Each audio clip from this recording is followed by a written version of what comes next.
You hear me clearly? Yes. Okay.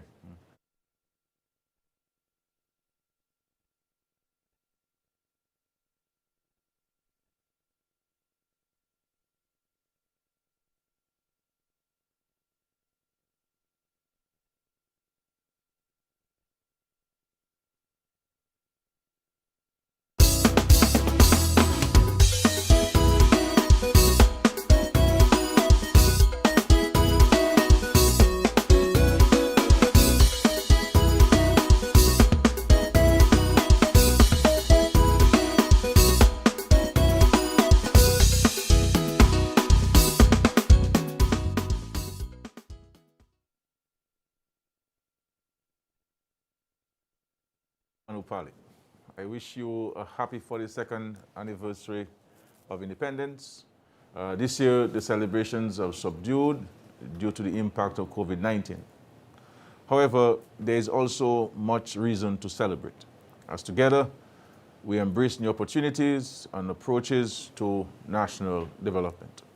I will speak to you much more on this on November 3rd, but on today's program, I will spend the time talking about our continuing response to COVID-19 and how we can, as a people, adjust our actions to minimize the spread of the virus. On Saturday, we confirmed an additional 7 cases of COVID-19. 22 cases are now active, as 2 have recovered. We pride ourselves on having responded to the COVID-19 pandemic with a high level of professionalism as a country. Over the past months, we had great success in arresting the spread and providing treatment to patients. This success was largely due to efforts of our health personnel, as well as you, the citizens, who adhered to health and safety protocols. Yet, we acknowledge the challenges in this fight. There is indication that we are letting down our guard and flouting the various protocols in place to protect ourselves, families, and our fellow Dominicans.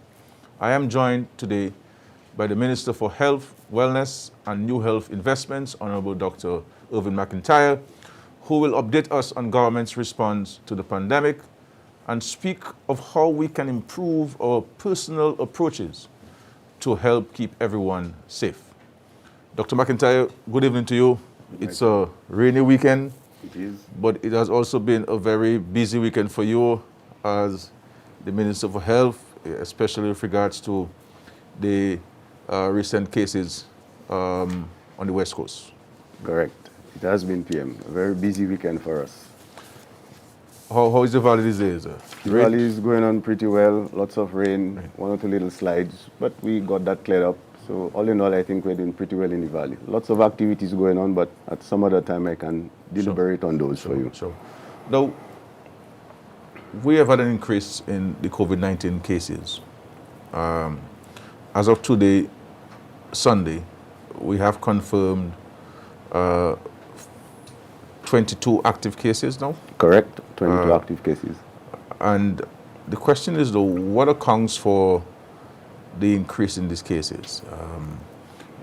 How serious is the illegal entry a concern to the health officials and the government and, of course, the country as a whole? Well, the illegal entry does play a significant role in the increase of cases. For one, the illegal entry persons, they don't know their status. Their relatives and friends do not know their status, and we do not know their status. And then an illegal entry is more likely to be socializing and in the mass gatherings because he's been out for some time. He comes home, so the whole attitude of getting together with friends and relatives and friends is definitely more than someone who's been here. And the mere fact we do not know their status, that does play a significant role in the sense that, well, we don't know, they don't know, so people are intermingling, and if we don't know, then and transmission takes place, that is a problem for us. So it's a very, very significant role, definitely. And of course, these people, they will go into the communities, be among family and friends, and then people can get infected. You do not know. They travel on a bus, they go to the banks, they're children at school. So if we if you in the Ministry of Health is able to capture the case early, then that would assist the Ministry of Health. Isn't that the case now? Very much. Yeah. That's a key element in the early detection, so that we can stop transmission before it even gets out into the community. Yeah. That would help us significantly, that we can catch them very early. But then that here lies the problem. How do we get them very early? Because they're illegal and we don't have control over it. Yeah. But it would definitely help us, definitely. What are the other factors that come into play, though, in respect to the cases?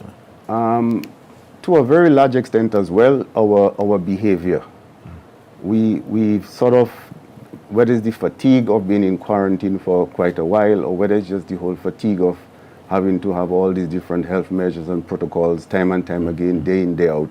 So eventually people get a little fatigued, we let down our guard, and that plays a significant role in the increase of cases. Yeah.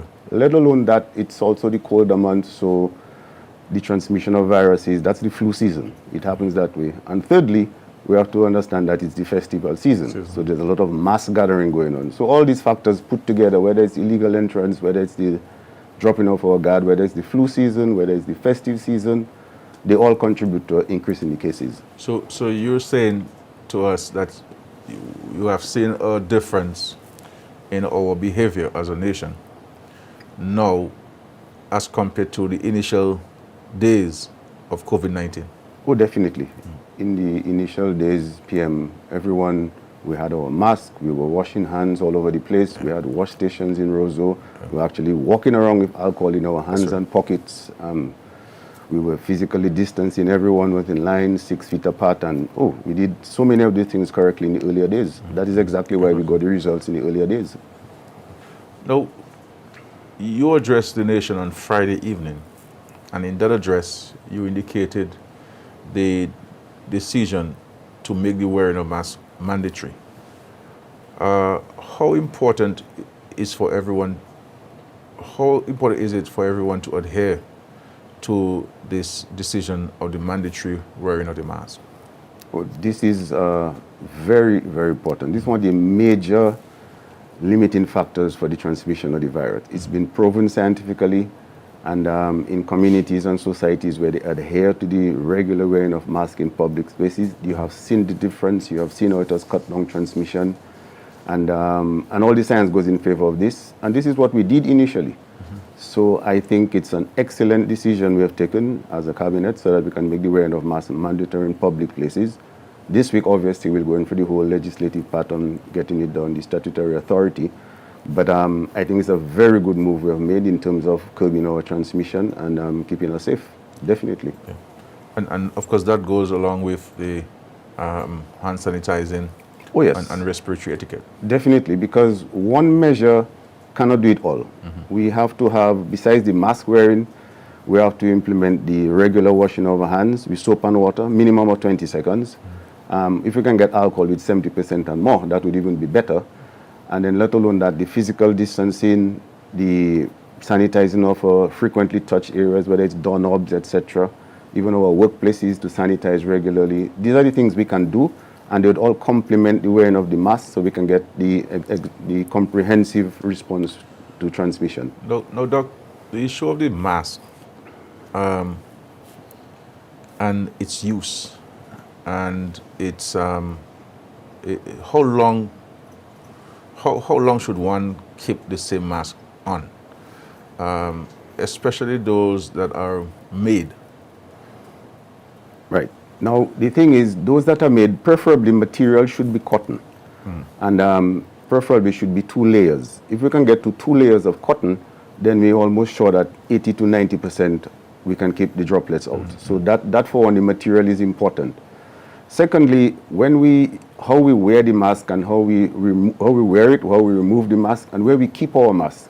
You don't just get a mask off and you keep it on the table, or you keep it on the counter, or you just keep it on a shelf and then you put it back on, because obviously it could have touched something else. Yeah. So, and those masks, the cloth ones, you can actually wash them and have them dried overnight so that you can maybe use it again the next day, because we have to consider the economics of someone having to buy a mask every time. And the other surgical ones and the N95 ones, obviously after a day or two, definitely you have to get rid of that mask, because because you can't keep a mask on for weeks and weeks and months, the same mask, because you're going to get contaminated somewhere along the line. So the material plays a part, where you keep your mask and plays a part in terms of the surfaces that it's touching, and also the type of mask regarding whether it's the surgical or the N95 mask. You just cannot keep a mask over and over and over, the same mask, which is getting contaminated repeatedly. Yeah. So we have to be careful with that as well. Now, what about this matter of public entertainment events, especially during this festive season? The Ministry of Health advice is to cancel all such activities. Why is this the best course of action at this time? Well, you see, PM in a bar, in a nightclub, in these mass festive gatherings, where you might have consumption of alcohol as well, how does someone really adhere to all these protocols that we put in place? I mean, you have to consider the square footage of the area. How many people can be in that area with adequate physical distancing? And let alone that, you talk about the ventilation in those places. You talk about the intoxication in those places. So the mere fact that we have all of this going on, the ability to adhere to all the protocols, it's sort of compromise. So that is why we've been advising the people that you either do not participate in those, or we also ask the owners of those areas that if you could cancel or if you could postpone those things until some other time when we are safer. So it all depends on the area that you're going to be in. Look, you as an individual, you see, is this place safe enough for me? No, it's not safe enough for me. I shall not participate in it. You as an owner of whether it's the bar, the nightclub, the blast, is my premises safe enough that I can have all the protocols in place? If I can't, I'd rather not open. So we're definitely discouraging all of these gatherings in the event that what we really want to do is to protect the people. And to protect the people, they have to be able to exercise the protocols. If you cannot exercise the protocols, you might as well stay closed. Sure. But what about gatherings in other areas, though, the church, and you have a bus that is licensed to carry 17 people or 33 people, depending on the size, at the workplace, so the supermarkets. Right. So coming to think of it, in supermarkets, so you have a particular, whichever supermarket, there's a particular size, we know the square area.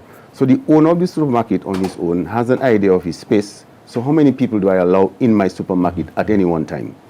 But let alone the amount of people you allow in there, you have to consider that they must also have the hand sanitizing outside. They must also make sure that everyone wear a mask when they get inside. So if you have the hand sanitizing outside, if you're wearing your mask when you get inside, and you have just the amount of people that can physically distance in a safe environment, then that's perfectly fine. Likewise in a bus, we don't want everyone jam-packed in a bus, and if you're going to enter the bus, you have to sanitize prior, you have to have a mask, you have to have your windows open, and if we can practice all these protocols, we can still continue to function. That's how we live with COVID, by exercising all these protocols, and then so we can function, we can survive, we have some economics going on, and we live. That's what living with COVID is all about, being able to exercise all these protocols so that things can function and continue. We don't necessarily have to go into a lockdown or shutdown. Yeah. We can do it simultaneously. So you're saying to the public, the key there is wearing of the mask, hand sanitizing, respiratory etiquette, and social physical distancing. Definitely. That's what we are pushing, and let alone supermarkets, let alone buses, even in churches as well, where you have mass gatherings as well. So I've been to, in Mount Prosper, in Loda, in Trafalgar, pretty much impressed as to the physical distancing, even how we get how the collection is received. So all the protocols are being enforced, and I think that way we have a safe environment, so we can still go to church and still be safe. After church, everyone comes out. There's no heavy, gathering together. Everybody goes home peacefully after they've prayed. And so we can definitely have all the protocols in place and still do what we normally do. We go to church, we praise, we worship, but we do it in a safe manner. So likewise, the bus, the supermarkets, the church, it can be done. And the point is, you're saying that if perchance somebody in one of these gatherings is carrying the virus, we, the rest of us, would be in a better position of not contracting this virus. Is that correct? Definitely, because if the person had the virus, but then we still have our physical distancing, we still have our mask, the person would have sanitized their hand before entering church or before entering into the business place or the bus. So your chances of not getting the virus, the chances of the virus not being transmitted is much better, even if the person were to be. So it's all about just mitigating and trying to cut transmission, and these are the measures we can do to cut it down. So the containment, the prevention of COVID-19 in Dominica, you're saying, is really in the hands of each of us individually and collectively. Bottom line, PM, we have to play our part. We have to be responsible. We have to take our life, our health as our responsibility, and that of our friends and our neighbors and our family. The government can only do so much. We put all the different measures in place, but it's a relationship. Another part of it is for the public to play their part. So we put everything in place, just the public has, and the public has done it before, because that's why we had such good results initially. They did a few months ago, that's what we were doing, and we were very comfortable. Just recently we dropped our guard, but we're not giving up, we're going right back to the public. Now, the Ministry of Health has advised the closure of the Isaiah Thomas Secondary School up until November 9th. Right. And also, the Ministry has advised closure of the Maho and Massac primary schools. That and is of correct. course, all of the early childhood institutions, and you've also asked for a cessation of the visits to the senior citizens home in Maho. Why does the ministry think such action is important? Okay, well, the case we had within that Maho area, one of the contacts that came back positive is affiliated with Isaiah Thomas Secondary School. So we had to go on a massive exercise of contact tracing and swabbing. As a matter of fact, we swabbed 103 people from that particular school. Most of them were students, some were the teachers. So the ideal thing to do would be to shut down the school, have everyone get swabbed, and then we have everyone at home on home quarantine with their family, every student with his family on home quarantine. When we get back the results, and we started getting back the results, so far we have 1/3 of the results from Isaiah Thomas School, and 1/3 of them are negative. How many? We tested 103 from Isaiah Thomas Secondary School, and we got back 35 so far, and all 35 are negative. And we also got some other contacts of the Maho case which are negative. So we had absolutely no positive case up till now today. But then some of these students come from other areas on the West Coast. So we think the ideal thing to do, since most of the cases are from Maho, let us close the primary school in Maho, in the community center, and then the Maho and Kenfield School, we'll close this one as well. The daycares, the preschools in Maho, and the senior citizen home, no visiting, because all of that is associated to one locality, one area. That's the Maho Jimit, and there are some connections there. So that is why we've kept it closed until we get more results from that particular area, and then we can take decisions as we go along. Okay, excellent. Now, there's a WhatsApp question. It says, "Good night, PM. I would just like to make sure, do I have to use my mask the moment I leave my home, or do I use them once I enter public transport or building? Thank you." Okay, that's a good question. What PAHO and WHO recommends that if you've been in contact with someone for 15 minutes, they would consider you a primary contact, a close contact of that person. So if you're leaving your home, granted, you're walking on the streets, but does it mean that every time you meet someone and you say hello, hi, you pass a joke, and then you laugh, and then droplet, then you're going to put on your mask?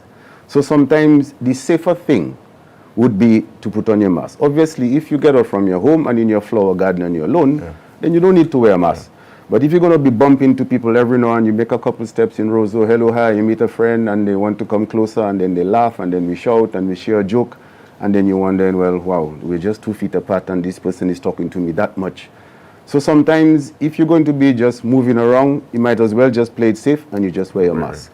If you're in your flower garden, if you're somewhere, you're walking in the garden somewhere, you're not going to be meeting people, all well and good, you can have your mask off. Or if you're in your car alone driving, you can have your mask off. So it depends on the circumstance, and we have to use our discretion there to see which is safe and which is not safe for us. Excellent. Now, despite the rise in number of cases, We are all confident that the Ministry of Health is approaches to contain the pandemic are working. What you're doing is in fact working. But let us talk about the systems though we have in place to manage the virus. I know, for example, we began a second round of community testing, and there is aggressive contact tracing going on as we speak. Can you bring us up to date on these activities? One, the community testing that we've been doing, and secondly, the contact tracing exercise. Okay, so if you remember a few months ago, we had some community screening, and that we did in the Lapland Health District, because that's where we had the first cluster of cases. And there we did the finger stick, just rapid testing, and we did 150 something, and that was fine, all came back negative. With this cluster of cases that we're seeing, that was last weekend, we decided let's just do some community screening. So we did two types of community screening. We did both the PCR, where we did some in the Marigot Health District, we did in the Cassibros Health District, and we did in the Roseau Health District. So we did 15 PCR in each of these districts, and we also did 20 serological tests in each of these districts. The good news that all these 60 serological tests that were done in the 3 health districts and the PCR in the 3 health districts, they all came back negative. So that was part of the community screening.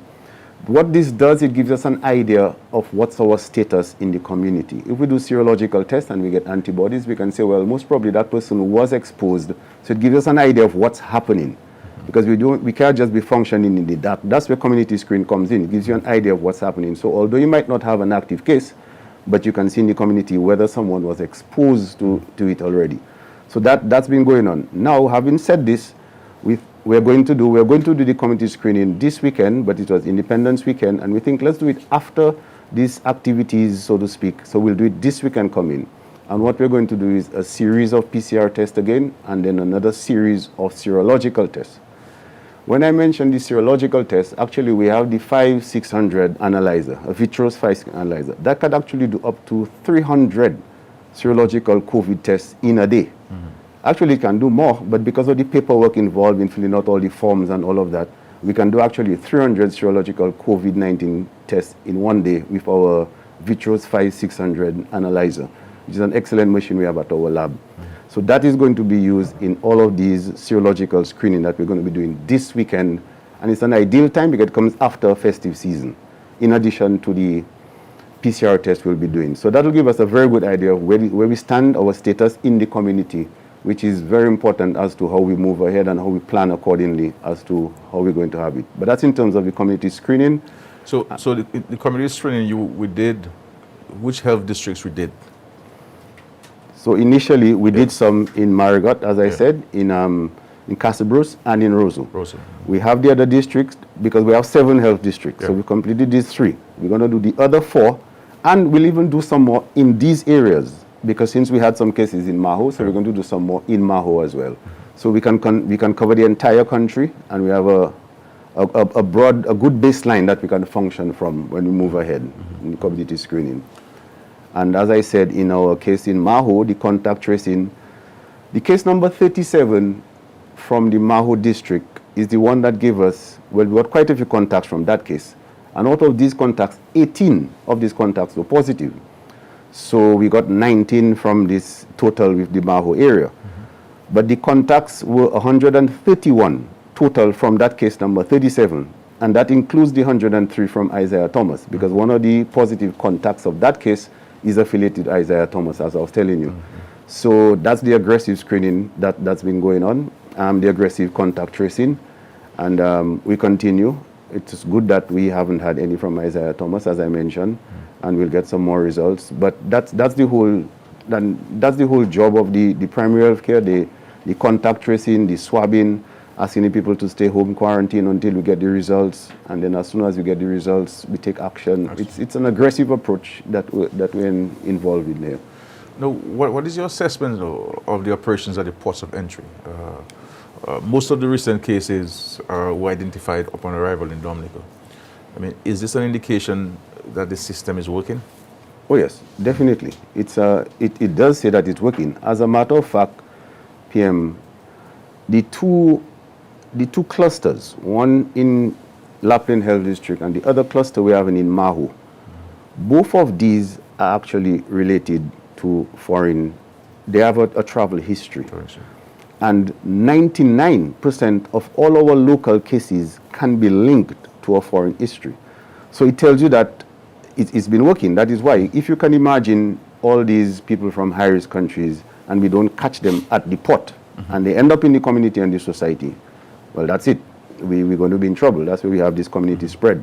So it definitely is working. 99% of all our local cases have a connection with a foreign case or with a suspected backdoor case. So that it just tells you how well that without this system, things would have been much worse. Definitely, things are much worse. As a matter of fact, since we opened in 15th of July to up till 31st of October, we've had about 2,863 people come in through our ports. And out of these, 1,034 went to quarantine. So you just try to imagine if we couldn't quarantine 1,034, most of these from high risk, the sort of problem we'd be in. Yeah. Yes. So this is why the quarantine is critical. Essential. Very, very essential. Yeah. Now, can you describe, for the benefit of the listening and viewing public, the procedures that are in place for travelers wishing to visit Dominica or return home? So someone wishing to visit Dominica, you'd have to, first you go online, and then you go to Dominica, you go to domcovid19.dominica.gov.dm. So this is the site where you can fill out the online questionnaire. The online questionnaire is pretty much detailed, and we have different areas where obviously you give your name, your age, your date of birth, your address, etc. But beyond that, you have to give the health part of the questionnaire, where if you experience any symptoms, etc., or if you've had your COVID test, or you've been related to someone who had a COVID test before, or anything like that. And it also it's even more in detail. You have to find out about your occupation and where you work. So we want to know if you worked in a hospital or in some area that could have been related to COVID somewhere. Then obviously we know what date you're coming in, etc. But on that form, this online questionnaire must be submitted at least 24 hours before arrival in Dominica. And let alone that, you must have a valid PCR test within 72 hours of arrival in Dominica. So it must be arrived 24 hours before arrival, and your PCR must be valid within 72 hours before arrival in Dominica. When you send this on the online questionnaire, then you get the notification notice whether you're allowed to come to Dominica or whether you're not allowed to come to Dominica. And obviously you can reapply. If your PCR is not valid, you have to adjust your flight and get a valid PCR within 72 hours. On arrival, when you get this notification that you're allowed to arrive, you come into Dominica. We have certain protocols, obviously, your hand sanitizing, your temperature is being checked, and then we direct you to whichever area, depending on whether you come from a high risk, a medium risk, or low risk, then we direct you to at the port of entry, and then we can take it from there. But that's just before coming to Dominica. When you arrive, when you land, what happens? So now you've landed in Dominica. As I mentioned, your hand sanitizing, your temperature being checked. If you're from a low-risk country, you're directed in one direction. But everyone has to do a rapid test on arrival. We still do a rapid test on arrival. No matter where you come from? Regardless of where you come from. And regardless of whether you have a PCR test within 72 hours or not? Yes, because 72 hours, we're not too sure where you could have been before, and etc. So we do a rapid test on arrival at the airport, whether you're from high risk, low risk, whatever risk it may be. Those from the high risk, you're put in a different category in the sense that you're from high risk, so it's automatic. You must go to quarantine. You must go to quarantine. Whether you have a PCR 72 hours prior to arrival, but you're from a high risk, you must go to quarantine. When you get to quarantine, well, I'll come to this later when I talk about quarantine, how you get to the quarantine. And those from the low risk or the medium risk that have done their rapid test, they have the PCR 72 hours before, then you're allowed to leave the airport, but it must be a COVID certified taxi for one, and then you shall complete your quarantine. But doesn't necessarily mean that it's a government quarantine for 5 days, which is strict, and we do not compromise on that one for high-risk countries at all. This is exactly why we've gotten so many of our cases, the foreign cases, some of them we pick up in quarantine. Yeah. So you can imagine if we had allowed these people to go home. So all that is done, and you get swabbed at the port of entry at the Douglas Charles Airport. We have a new facility that we have retrofitted, very comfortable for our visitors and for those coming home. And more often than not, we can actually process these people within 45 minutes to half an hour, which is really, really good and commendable, because when I listen to stories of people having been in other airports for 2 hours or 2.5 hours, and at here we can pull it off within 30 minutes or 45 minutes with minimal discomfort to our travelers. Sure. Now, so, and then they're tested at the airport for the PCR as well? Yes, we do the swabbing at the airport. Swabbing at the airport? Yes. And they're sent to the quarantine for 5 days? For 5 days. Okay. And then after the 5 days, they're sent home? No. So let's say, so now you're leaving the airport. To get from the airport to the quarantine, we have the fire services providing that transportation to the quarantine. However, if you're going to a certified quarantine place, private, then the people from that place will make allowances and make arrangements to get you on a certified taxi to their premises, whereas we do it through the fire and ambulance to get you to the government quarantine there. When you get at the quarantine, you stay a minimum of 5 days. And on the 5th day, you're tested, a PCR test is done. And the result might come out within 24 to 48 hours. So if it comes within 24 hours, on day 6, you're discharged to complete your 14 days quarantine. Or if it's on 48 hours, day 7, you're discharged to complete your 14-day quarantine. So it's not just going to quarantine, spend 5 or 6 days, and you get out. No, we test you again because we've had you in quarantine for 5 days, a controlled environment, but we still want to test you again before we send you out into the public. Yes. Now, somebody asked on WhatsApp, if person said, if I'm tested positive, must I go to Portsmouth, even if I have no symptoms? And of course, they're talking about the COVID center. Yes. If you are tested positive, yes, we will admit you to one of our COVID isolation facilities. We have a facility at the Princess Margaret Hospital where we more keep the symptomatic ones, but the asymptomatic ones, we keep them in the isolation in Portsmouth. Sure. Now, should we be considering the closing of our borders at this time, in light of the cluster? No, honestly, I really don't think there is enough evidence and to support closing our borders now, or even to support shutting down and going down into lockdown and curfew. Just over the past few days, we have seen how responsible some of the public has been. And when we look at lots of the entertainers postponing their events, some of them canceling their events, when you look at the bars and the restaurants even shutting down, we look at people, if you notice now, people are a little more indoors, they're getting back into their little gardening and they're staying at home. So I think the public is coming on board with us over the past few days. It's noticeable. So to say that we need to shut down, curfew, lockdown, I'm not convinced that is necessary now. We don't have the evidence for that, so to speak. And would you say likewise the same thing with schools? Because there are people who say we should shut down, for example, the Dominica State College and other schools in town because there are people from Maho and Jimmy going to the schools. Is there a need for that? No. The thing is, PM, it's a fluid situation. Like we're here now and I'm waiting for some more results from the lab. When results come in, we analyze it quickly and then we make certain decisions. As of now, I got results this morning. 35 of my Isaiah Thomas are negative. Some of my teachers, they are negative. The other contacts of my Mao case, they are negative. So I cannot just jump ahead and just shut down everything like that. So your first order of business at the Ministry of Health is to do the contact tracing of those persons who came into contact with people who have been tested positive. Very correct. And so once you go through that list, if anybody comes back positive, then you do another list of contacts. Exactly. And so if you have a situation where a sister of a brother who attends the Dominica State College, you may have to pull that person out and so forth. So it's a step-by-step Exactly. approach. It's a systematic approach. Yeah. You have one, it's positive, you do the primary contacts. If you get others, then you do. At the moment, we're in one locality, that is the Maho Jibit area. We don't have community spread. It's just a cluster. So we act accordingly. So likewise, if you did not get a positive case from someone who is associated with the Isaiah Thomas Secondary School, there would have been no need to do the testing of the students and teachers. Exactly. Exactly. Very correct. Very correct. Okay.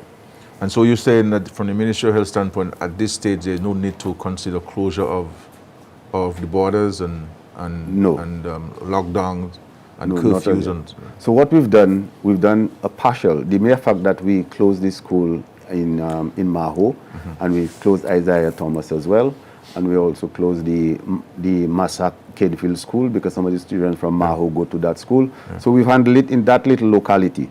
If need be, then we will do. But at the moment, it is not. No, I understand it. As I understand it, the government also asked the churches to suspend mass today, and they also suspend activity in St. Joseph, where folks from Maho and Massac would have had to attend.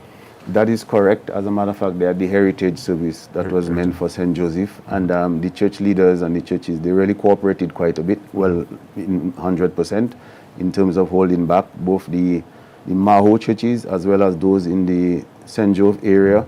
And it's just a precautionary measure, and we must commend them for their actions, you know. And likewise the bars and the shops. It was very good. Last night, I took a drive personally through Maho, and I was very impressed that all the bars and the nightclubs, they were shut, they were closed. The essentials will be open, like the supermarkets and stuff. And even in those supermarkets, everyone had their mask. And I could see the distance in those who, they don't want a crowding in these supermarkets, so they had their lines and they were spaced out outside. And I was impressed. And this is what we want. This is what we want. Excellent. So we want to thank the residents of Maho, Massac, Jimit, for their extraordinary collaboration and partnership as we address the issue confronting us in that locality. Correct. Now, let us talk about the quarantine facilities though, in Portsmouth. It's a massive operation. How are we faring in that area though? Well, we have to appreciate the fact, PM, that quarantine is a very essential part in our response and our defense with COVID-19. And without quarantine, it would really put us more at risk. So as I said, we have different facilities at Portsmouth. The two main ones we're using now is Avisville and Portsmouth Beach Hotel. Presently, as I speak, we have about 44 people in quarantine. 44. And the number keeps fluctuating day by day based on the amount of flights that we're getting in. And it's been going on pretty well. There we have actually one senior nurse midwife in charge supervising everything. And then we have about 2 registered nurses there as well. We have 3 community health aides there. We have 1 data entry clerk, we have a driver, and we have a logistics person handling all of this. So we're pretty well staffed there to make all the people in quarantine comfortable enough, and at the same time to the services of checking their temperatures and making sure that everything is available to them. So far it's been working very well, and we always ask people in quarantine to see it as their contribution, their part of the defense against COVID. So it's not just a matter of being in quarantine, it's you playing your part to fight COVID for Dominica. That is why you're in quarantine. So it's all about the safety of everyone. And so far it's been going pretty well. Sometimes we have more than we expect and we have to use other facilities, but of late we've just been using these 2, that's Avisville and Portsmouth Beach Hotel. And so far so good. But in quarantine, what we also, in terms of the meals, initially you must have heard little issues. So when you get there, you're given the numbers of different restaurants that can deliver food to you. You're given the numbers of the different shops that can provide your groceries, because a lot of people prefer to cook in their rooms. So you're going to be there for 5 days, you get all your groceries, you stay in quarantine, you cook, it's safe for you, you have your stove there, and they're pretty much comfortable. Now, here's a question via WhatsApp. It says, with regard to hand sanitizing with alcohol, I have concerns that some business establishments may be diluting the alcohol, causing it to be ineffective in neutralizing the virus. Is the Ministry of Health communicating directly with the private sector entities to ensure that the practice of diluting the sanitizer is eliminated? This is a very good question, because we've noticed, well, let alone we've noticed, but it's very easy to dilute alcohol with water because you're not going to see a difference. It's not like oil and water where you can see a difference. And just the mere fact of sprayed some alcohol on your hand, you can have an idea whether it's really 70% or more. So that is why of late we've been stressing a lot that we're encouraging people to use soap and water. That way you wouldn't be guessing whether it's an effective alcohol concentration you have or not. So that way you have to just go the soap and water way. That is a safer way, as opposed to go the alcohol way. You're not too sure whether you're going to get 70% or not. So let's just use soap and water for a minimum of 20 seconds. That way you're guaranteed. But it's an excellent question in the sense that we're really not too sure if you're going to get a 60% or 50%. Because and if it's less than 70%, your problem. Your problem. So yes. People are doing like how they do cast rum. Once cast rum leaves the factory, you add about 40% water in it. So our advice is that you should not add water to the alcohol, because I have felt it. I've been to public places, and when it has water in it, when water has been added to it. Yes. Because of the way it feels on your hand. Exactly. And so you may have this false sense of comfort that you have hand sanitizer, you alcohol, and you do this stuff, and next thing is you have 20% alcohol there. Exactly. And PM, it's really not fair that people should be diluting the alcohol. And if it's being done, we really discourage people from doing this. We have to safeguard the entire country. So we really dissuade people from diluting the alcohol for the extra little dollar here and there. It's all about the country, and we're trying to protect the country from COVID. So please do not dilute the alcohol. And if you're not sure that the alcohol is diluted or not, then you might as well use soap and water. Mm-hmm. Now, the healthcare workers, they're involved in a wide range of activities with regards to the management of COVID. Contact tracing, they are the COVID center, they're the quarantine facilities, they're the airports. If somebody's tested positive, they have to go and pick them up. They have to do the swabbing, they have to do the analysis of the labs, and in addition to that, they have other things to do, and so forth. How do you rate the contribution of our healthcare workers on this ongoing fight? Honestly, PM, words cannot describe the sort of effort and the sacrifice the healthcare workers are putting into this fight against COVID-19. And I think as a country, we should really commend them for the fight and what they've been doing so far. It's really a great job they're doing, and they are doing it day in, day out, and we've been going at this for the past 10 months. And as I mentioned on Friday, as a matter of fact, there are quite a few of the healthcare workers who've actually cancelled their vacation leave just to help us, or to help the country fight the COVID-19. Mm-hmm. And even those that were on leave actually came back willingly, not being forced, willingly. So you can see the effort that they're putting in it, and it is only fair that we reciprocate by doing and following the protocols. But they have been doing a remarkable job. It's not an easy job. It's a lot of sacrifice involved. And for that, what we've been doing, or what we've been attempting to do, we started already on the 29th. That was on Thursday. We had a psychosocial support session for them. Not just the health workers, but there are many other stakeholders, whether it's the customs, immigration, whether it's DASPA, fire and ambulance, the police. They're all on the front line fighting this COVID-19. So we had a session at 6 p.m. on the 29th, that was Thursday. And on the 5th of November, which is on Thursday, we're going to have another session, because they need that sort of support. Yeah. Because they've been at it for months and months and months, and we cannot neglect that. Obviously, they face the stresses, and we have to give them the support wherever we can. And Doc, what I found remarkable is that none of the frontline workers, the healthcare providers, have tested positive for COVID-19. And when we hear and see what's happening in other parts of the world, this is extraordinary, is it? Yes, it is. But PM, we have to realize the contributing factors to that be, one, they're well trained. Well trained. They have to be well trained, for one. And secondly, very important, is we have to provide them the equipment and the facilities to function under those circumstances.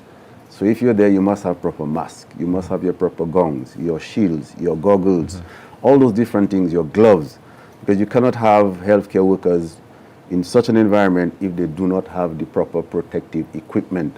So the training plus the equipment, and we've been doing regular testing, and then, so all of these things put together, thank God we've had none of our healthcare workers positive so far. So we keep our fingers crossed, and Definitely. that continues in that vein.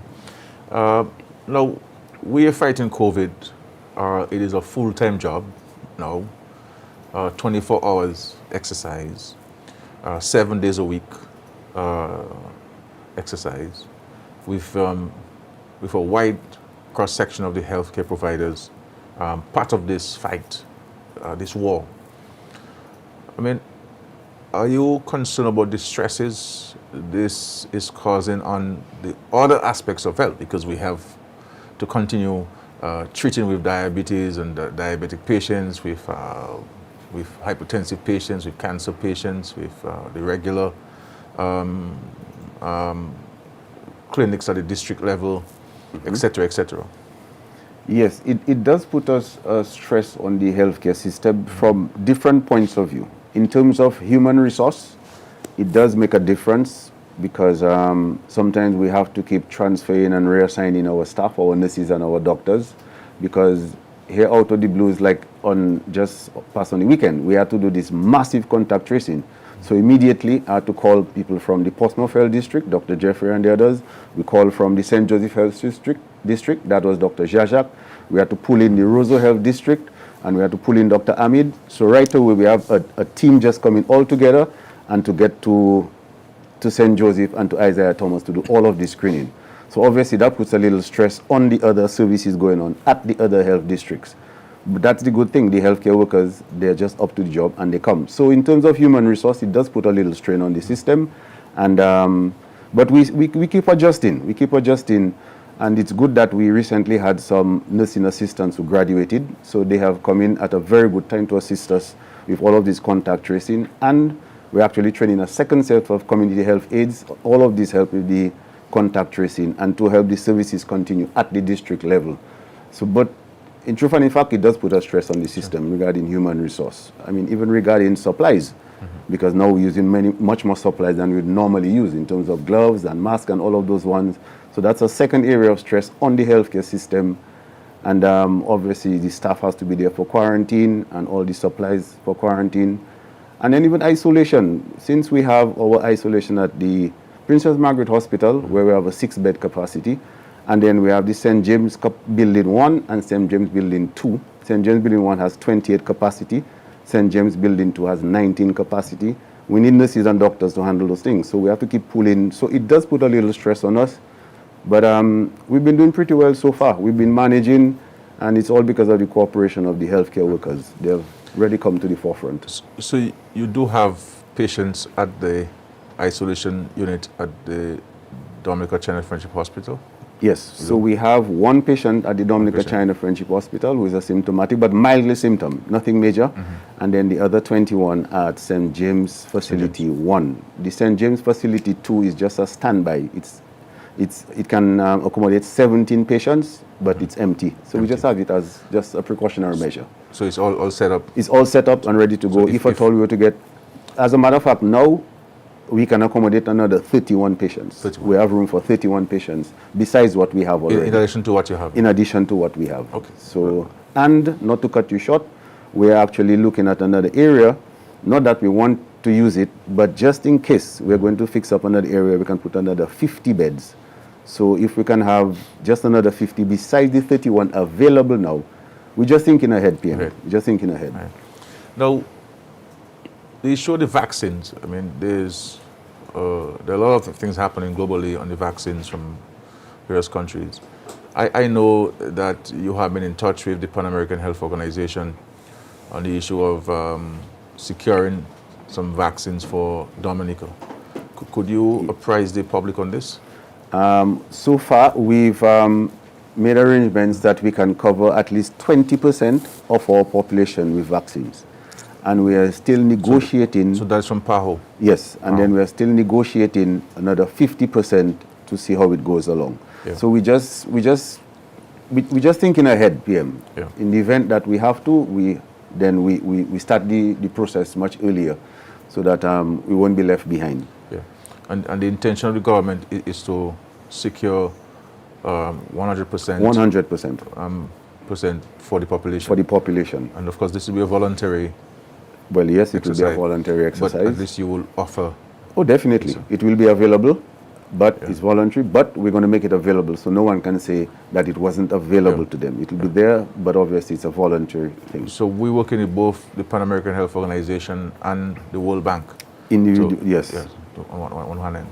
Now, just for a quick question on the testing. I know you have indicated the possibility of exposing, maybe in the first instance, but ultimately 100% of the population to testing.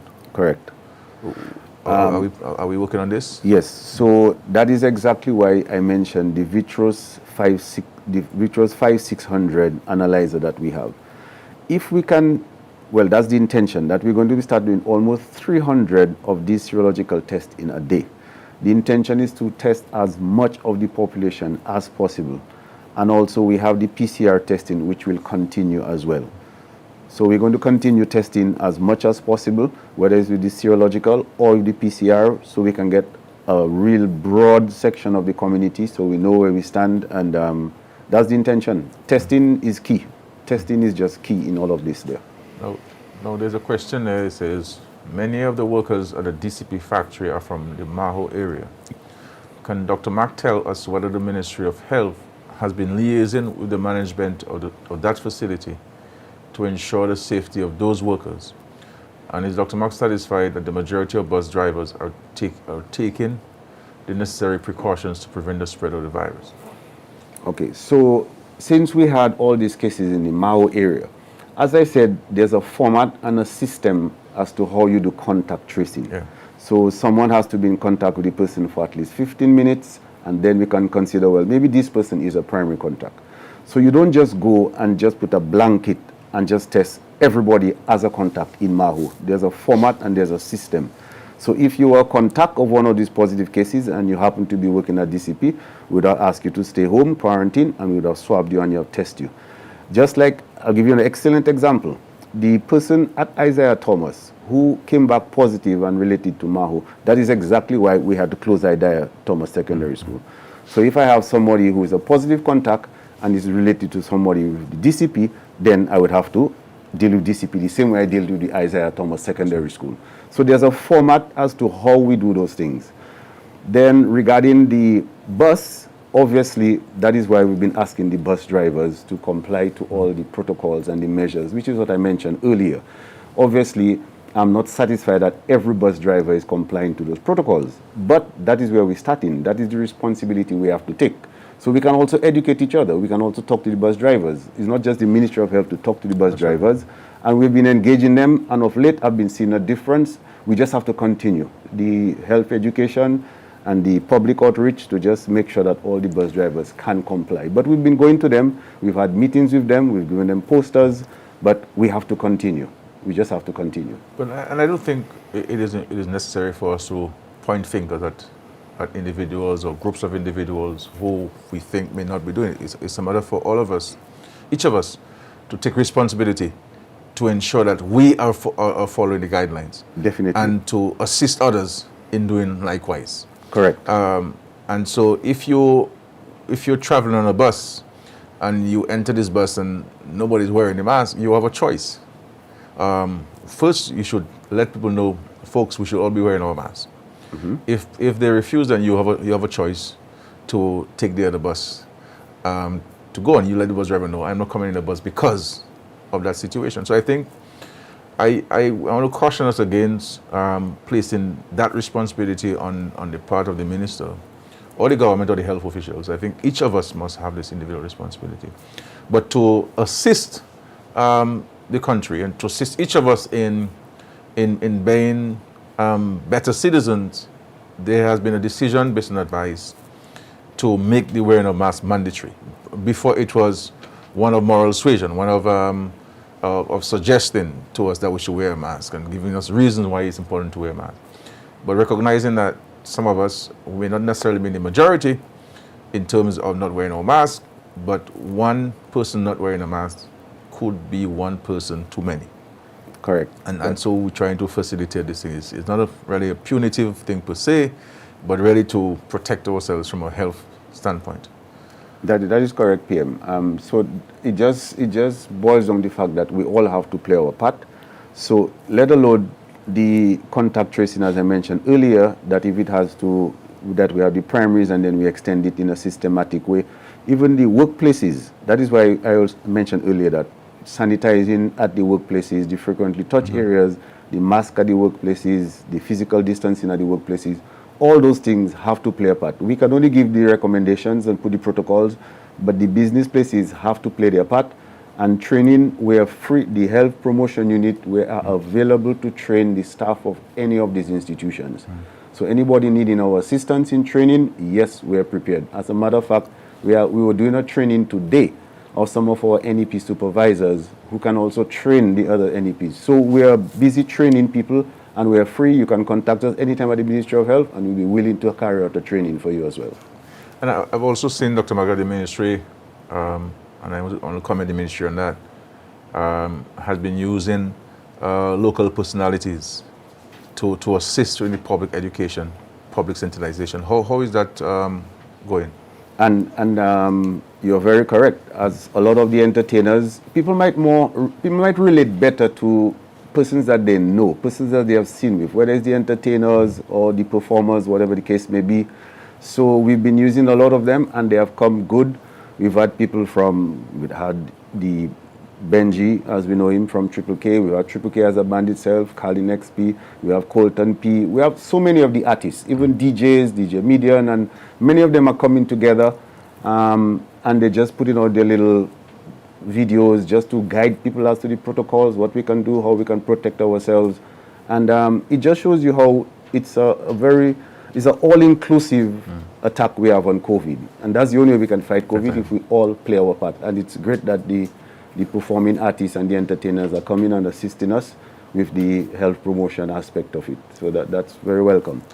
Doc, we have another question for you from WhatsApp. It says, good evening, PM. I have my own home in Dominica. No one is living in that house. I want to come home for 2 weeks. Can I not quarantine at my home and follow protocol? And that person is resident in the U.S. Virgin Islands. Okay, in a nutshell, I get about 20 to 30 of these texts every day that everyone would love to quarantine at their home, and I can understand that. But we have to understand that if we were to quarantine everyone at their home, it is further going to stretch the healthcare workers. So just imagine if we had everyone being quarantined at their home, we would not be able to supervise it, for one. And two, how does the nurse come to every other home checking temperatures? And that's a nurse from a district that has many other clinics to run. So not that your area might not be a good area to quarantine, it may be way up in the mountains, one house alone, but then we have to look at the healthcare workers and the staff and what's available and the resources as to how are we going to check and supervise and monitor all these little private homes all over the country. That is why we have the government quarantine and we have some government certified quarantine properties. So that's the amount. Because initially we started certifying certain properties, but then every other person was coming to get their place certified, and that definitely wasn't going to work. It would be too much pressure on the healthcare workers, PM. And you will not have control of who's going to go in these people's homes. Precisely. Where would they go? And because this was a concern before. Definitely. Where people were not adhering to the home quarantine. Exactly. In one of the islands, a lady was in a government quarantine, and her boyfriend, found himself in the quarantine facility to visit her. So you can imagine if we tell people to home quarantine. Yep. So you were saying that the safer way to go is let us all go to the government quarantine, You spend a few days there, you relax, you cook your own food, and then you go home, you're fine. Right. And we also have those hotels that we've certified. And so that's easier for us to have our health staff. You go to this hotel, we have over 10, 15 people in quarantine there. So they are supervised, they are managed, they are monitored, temperatures are checked. So it's an organized way. Yeah.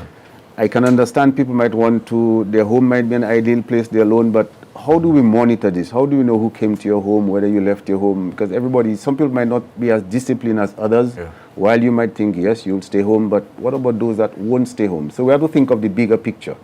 And for the bigger picture, we want to be able to control and manage, have you in a controlled environment. We can monitor you, you can check you out. Actually, it's even better for you because we have nurses doing that for you. Now, the question there from WhatsApp again for you, Dr. Mark, is what's the criteria for downgrading an island from high risk or a country from high risk to low risk? And what's the payment plan at the facility? And I'm sure the person is referencing the quarantine facility.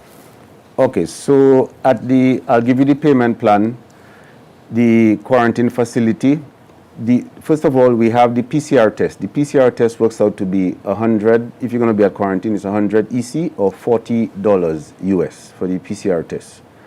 Now, we have, when you enter the quarantine, we have the quarantine and just field. to say, Dr. Mark, that this is highly subsidized. Oh, very much. Because the cost is about 150 US. Oh, exactly. So I think, PM, we are maybe the cheapest in the region when it comes for PCR testing, because we definitely one of the cheapest in the region as regards to PCR testing. Yeah.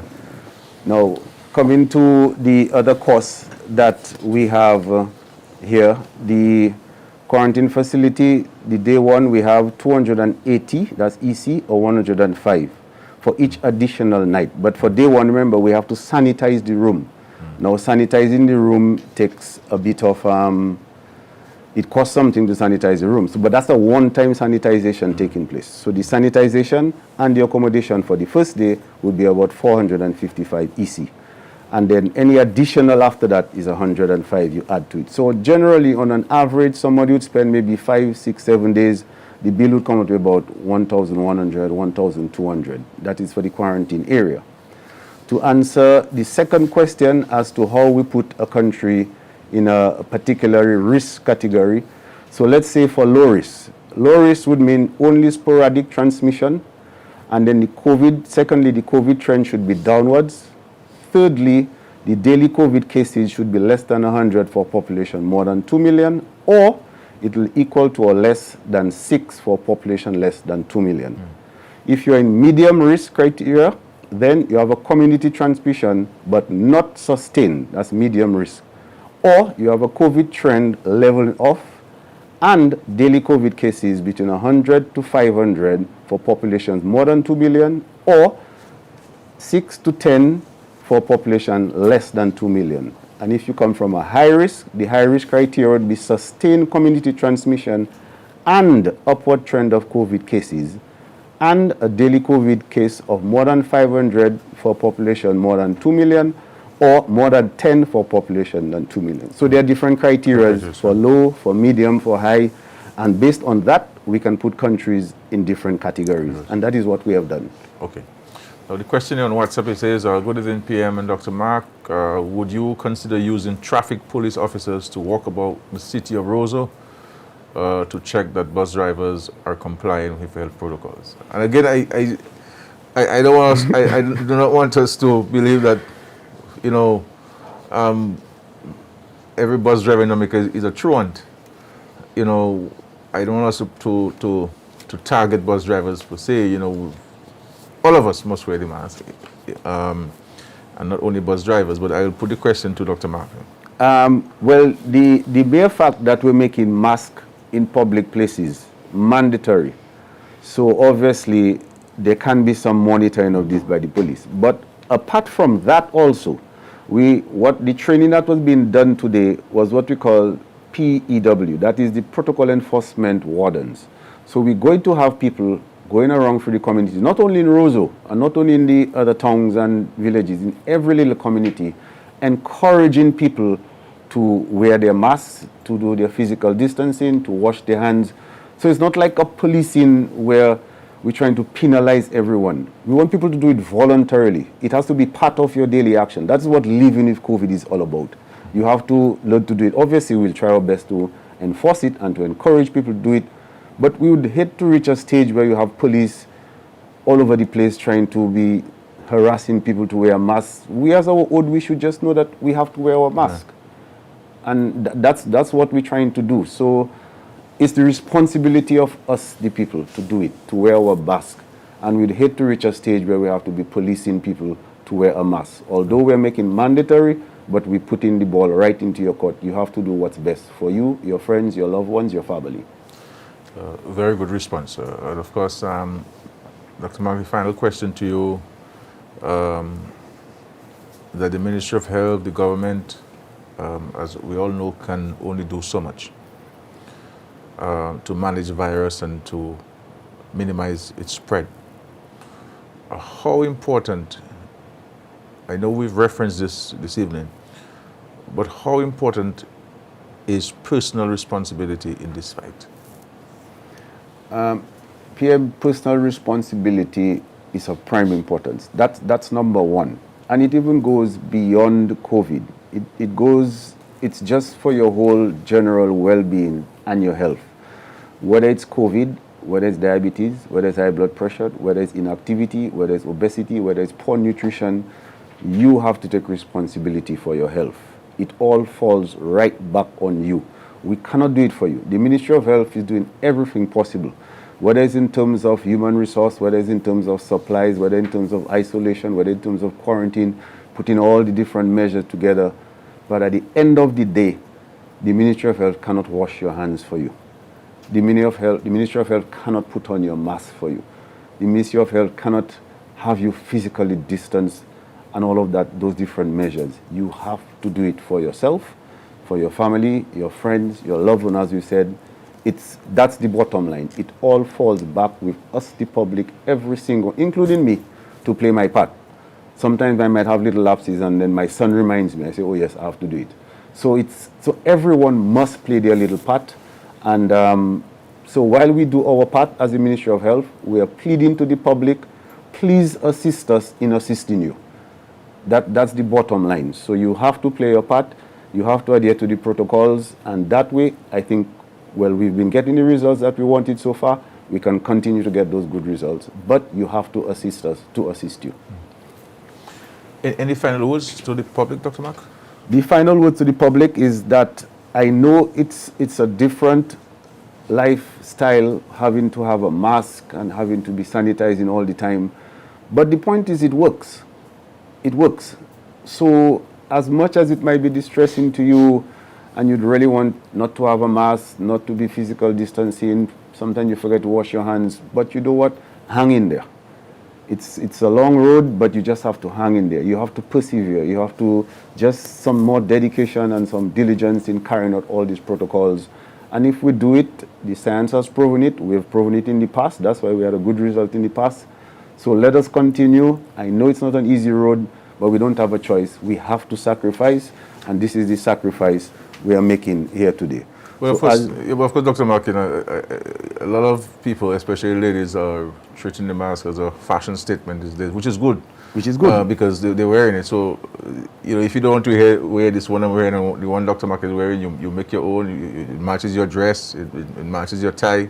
I know my friend, like Mr. Blackmore, who is a fashionista in his own right.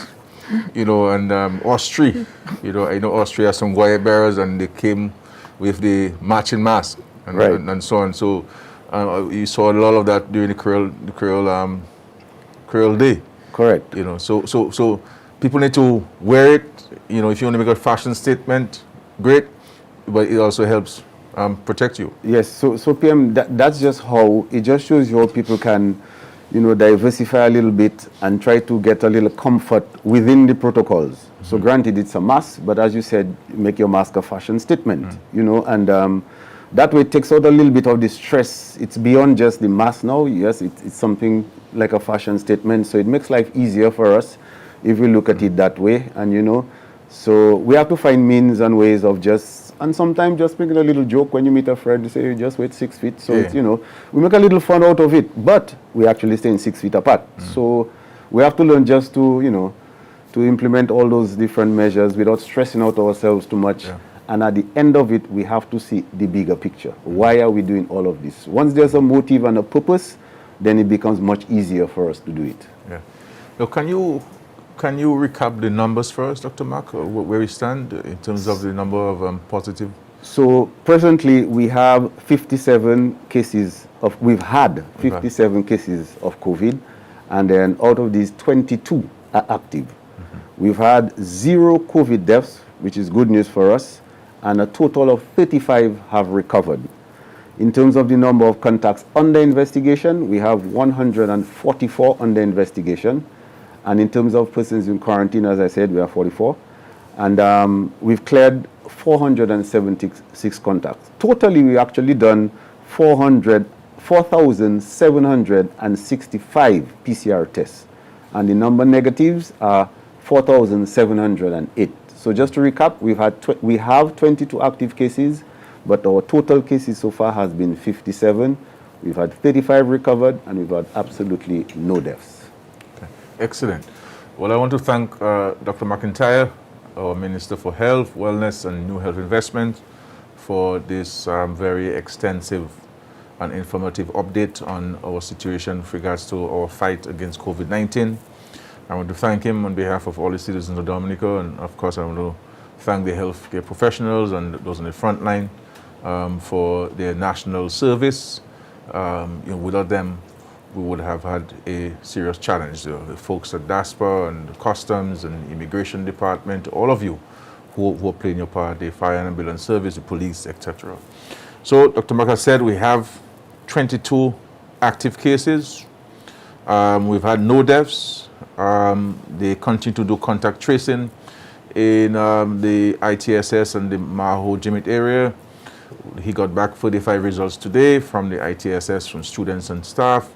All came out negative. He's expecting some additional results, hopefully this evening, and he will be in a position to update the country. He is saying that he does not think that there is a need to go in any shutdown or lockdown or the closure of borders at this stage, that there is no community spread in Dominica, that 99% of the cases that have been identified came through the legal ports of entry, and so that has helped in the management of the virus and in terms of contact tracing. And he has applauded the efforts of the healthcare professionals, and very importantly, he stressed our individual responsibility. Let us do the basics as he has said to us, and of course he's indicated to assist the public in its personal responsibility. A decision has been taken by the cabinet on advice of the health team to make the wearing of masks mandatory. Of course, we will need the legislative authority to have it effected, but I am satisfied that we can do that even without this legislation. We've done so before, and we've seen the cooperation from the friends in Massac and Maho and Jimit, the extraordinary response of collaboration, of action on the part of all of us and the entertainers. So there is a genuine desire for us to work together. Let us work together, and of course, the more we do these things by ourselves, the better we are placed. So while there is need to be concerned and to be cautious and to take precautionary measures, there is no need for us to go into a state of panic at this stage. The Ministry of Health is approaching this in a very organized, systematic manner. They're following a plan, and let us give them the continued confidence and trust that they have this plan properly set up, and they're implementing this plan accordingly. So we shall take a break, and I'll come back to speak about a couple other issues. Liat is in the air once again, and I will speak to this when I get back. Thank you very much.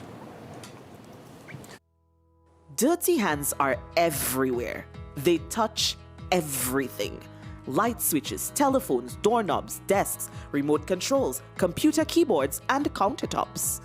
Protect yourself and your loved ones by cleaning all surfaces regularly with alcohol, minimum 70%, with bleach, or with an effective cleaning product such as Lysol. Help stop the spread of germs. Remember, your health is your responsibility. A message by the Health Promotion Unit of the Ministry of Health, Wellness and New Health Investment, Dominica.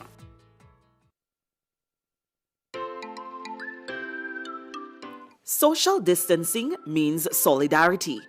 Play your part to help control the spread of COVID-19 and keep yourself and others safe.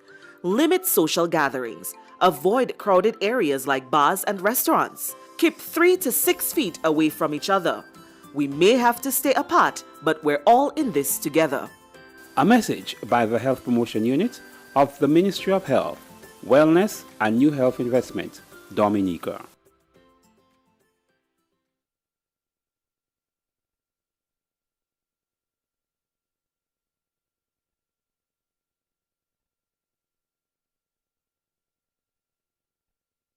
I've removed my mask because I'm alone and I'm social distancing. So I want to thank you, and very interesting discussion we had earlier. As I said, I want to share with you a couple of points. One about Liat.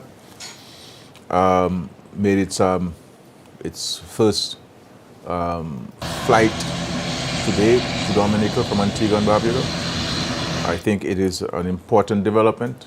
You know, we've had so much to say about Liat, but Liat was no longer, and we were all missing Liat, and so it's been a wonderful spectacle for Liat to be back in the air. I want to commend highly my colleague and friend, the distinguished Prime Minister of Antigua and Barbuda, Honorable Gaston Brown, for his heroic efforts, and I think he has defied all the odds and all of the skepticism, and he has been able to cause Liat to be in the air, and I believe he deserves the commendation of all of us in the Caribbean region who have benefited and who will benefit from the presence of Liat.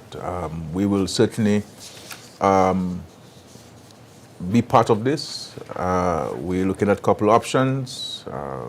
One, direct cash investments, and also the taking over of the Liat's wage bill in Dominica for a period of time. And of course, we will iron out these things with the Prime Minister of Antigua and Barbuda, but certainly Dominica sees Liat as a true partner and one who has been committed to regional integration by ensuring that we can get from one island to the other. So commendation from Dominica to Honorable Gaston Brown and the government and people of Antigua and Barbuda.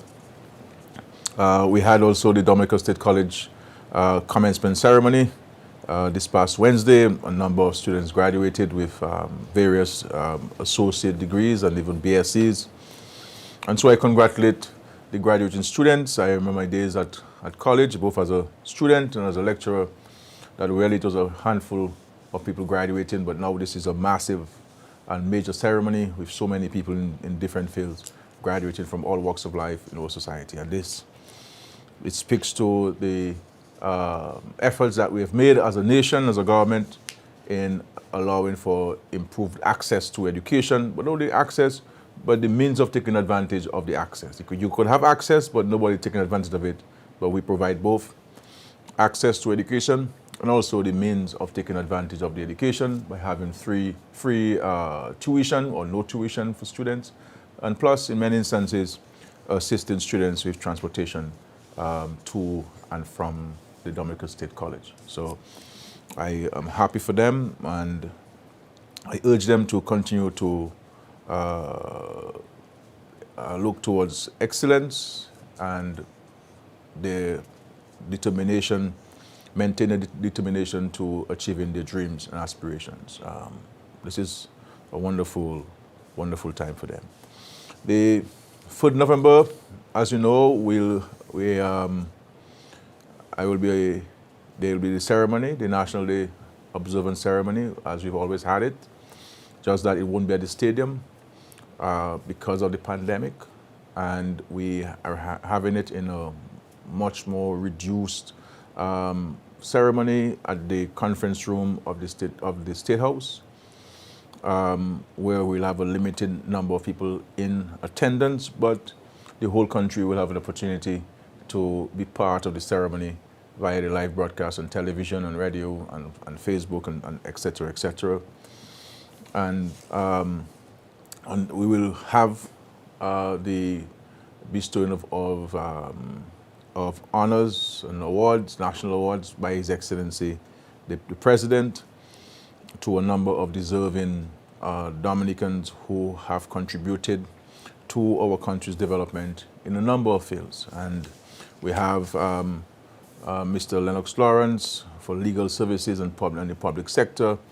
We have Mrs. Stella LeBlanc for health and community development. We have Mr. Ronald Green for politics and community development. We have Mrs. Priscilla Prevost, health, Mr. Gregory Rabes, culture, Mr. Gregory Shillingford, sports and agriculture, Mr. Telford Shillingford, telecommunication and agriculture, Mr. Clyde Führer, agriculture and trade, Mr. Kervin Stevenson for agriculture, Martin Anthony Scotland, environmental health. We have Mr. Luther Martin, better known as Sir Luther, a person who has distinguished himself in education, especially the preparation of common entrance and later on national assessment exam students. Mr.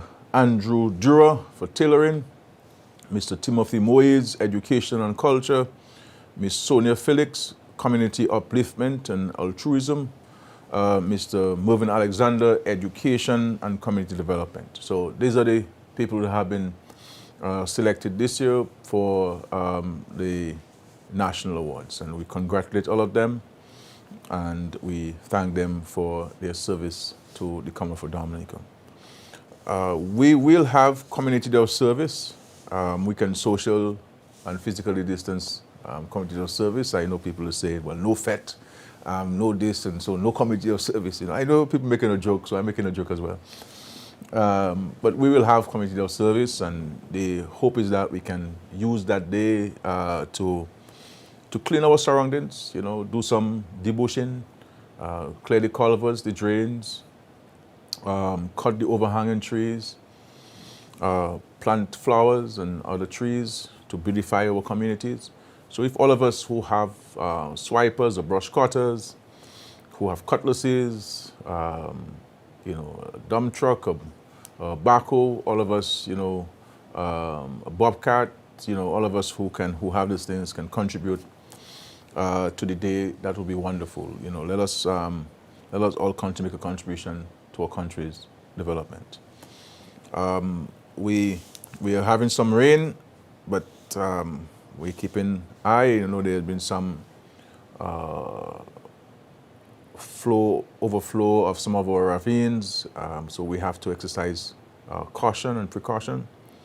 But the minister is monitoring the situation, and whatever actions we have to take as a government, as a ministry, we shall do so as we have been accustomed of doing. Again, you know, I just want to reference the discussion we had earlier this evening. This is not a time for us to despair. You know, once we have a case, it's of concern to all of us, and we have a right to be concerned. But we have to approach this in a pragmatic, practical, measured manner. This is not a time for us to rush to take decisions that are not necessary. I believe that we are bringing this thing under control in terms of the present situation confronting us. The important thing is that we adhere as a government to the protocols, to the guidelines, to the systems that are in place, and all of us as citizens and residents of this country. And you know, and there's this nonsensical talk out there, and I forgot to ask the minister this question about whether we are holding back information from the people, whether we're not telling people the truth about the number of cases. This is absolutely nonsense.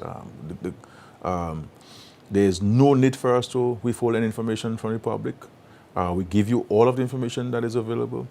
So when we say that there are 22 active cases, there are in fact 22 active cases in Dominica. When we say that there are 44 people in quarantine, there are 44 people in quarantine. Maybe by this evening it will increase because a flight or two may have come in. That fluctuates, but at any given time, we give you those facts. When we say that 2 people were sent home today, 2 people were in fact sent home today. They were tested twice with a negative PCR within a 24-hour time difference, and they were sent home. And we have to be careful as people. We can have our own political differences, but that is not a justification for us to propagate falsehoods. It's not in your interest. It is not in anybody's interest for us to seek to instill unnecessary fear and mistrust among ourselves. And when these things come from people who ought to be responsible and knowledgeable, it is really unnecessary and unfair for this to happen. So I can say to you, my friends, we don't keep any information from you. We believe when we give you information, it is helping us because it puts all of us in a better frame of mind, and it drives home the seriousness of the situation that we've been saying. That we have to adhere to the protocols of wearing our masks and hand sanitizing and respiratory etiquette to do this, and each of us must take on that responsibility. So, and when somebody can go into the house of the Lord and propagate such a lie, what can we say? Some people have really lost their way in terms of how they see politics and political parties and their own responsibility to themselves and to their fellow men and women. So I pray for these people, and I hope that the Lord will cleanse their minds and their intentions towards themselves and towards their fellow men and women.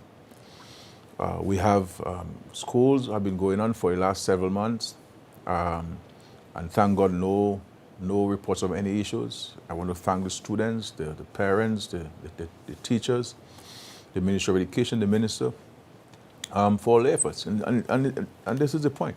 When all of us come together and we are determined to achieve something, we'll get it done. We'll get it done. We can disagree in between, but let us not lose sight of our overall or greater responsibility. And this is where we're talking about. Again, this is our independence celebration. We've known to promote our culture, our cuisine, our attire, our dress, our art form, and let us do so. Let us find responsible ways of doing so. But there's no need for us to shut the country down or to go in any lockdown for now. There's no need for this on the horizons, and there are a lot of rumors going around and so forth. But once you follow the protocols, then we'll be fine. The other point I want to update you on is in respect to the airport, the international airport. That continues to occupy a lot of our attention. As we said, this project will certainly allow us to sustain the economic future of our country, to sustain the gains that we have made, and the investments we've made and we are making. And my hope, sincerely, is that we can see this project beyond political consideration, and look at this as a project that we wrap with the flag of Dominica. It's a project that is absolutely needed, and look at this. This is why in this period, even if there are difficulties, we have to look at the opportunities that exist. And in the midst of this global crisis, we're talking about the largest infrastructural project that we would have seen in our 42 years of independence and that we will see for the foreseeable future. That is the construction of International Airport. And at present we are working on the finalization of the drawings and all of the necessary preparatory work that are important to do this airport. We have finalized our final reviews of the floor plan and the architectural drawings for the residences that will be constructed for persons who have opted to accept home in exchange for home, based on the observations that the public have made, that is to say the people of the Wesley area. And I'm hoping that in the week after independence we can present those final drawings. But we have taken into consideration the comments that the prospective beneficiaries have made, and we are grateful for that. We continue to make payments to property owners, and that will continue. We continue to have negotiations to finalize the actual agreed price for the people's properties. So that is ongoing. And so there are a number of other things ongoing. We are giving this our daily attention because we understand the importance of it.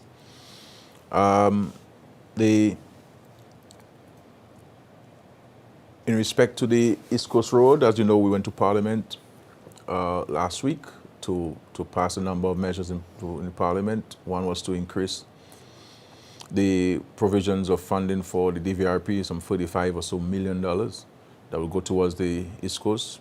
We have made payments to all the property owners in the Conlago territory for the lands and also for the crops. And we are making payments, I believe, tomorrow to the other persons from along the Castle Bruce, the Formel area, whose properties we have acquired. And I think this is about also $4 million that will be paid to the property owners. We have made payments to many of our students, and we'll continue to make more payments to students whom we have had commitments to. We continue to commit to the NEP, $3.7 million every month, because we understand the importance of it to so many people. We continue to make payments to the senior citizens, the people 70 and over, $800,000 plus every month, because we understand the importance of it. We